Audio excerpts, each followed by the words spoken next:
Hi friends, I am Tilak. You're watching Tech Made Be Unique, and today we're going to see how to turn off the gird line on your Excel, or how to remove the gird lines on your Excel Microsoft Excel web.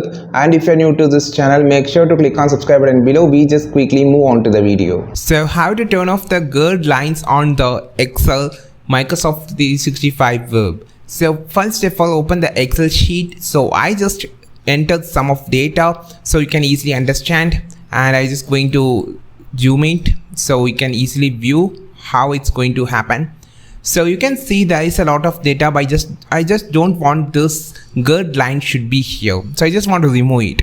You can use this option to remove the gird line. You just want to click on the view option. You can see home, insert, draw. In the last section of the tab you can see the view option. Just click this, and here you will see option called show. So you just want to click on the gird line was turned on. You just want to untick this, which will be remove all the gird lines on the sheet. Now you can see there is no gird line, but you can just enter the data as like a cells are here, but the gird line only will be removed. For an example, I just going to enter this data here also, like a H.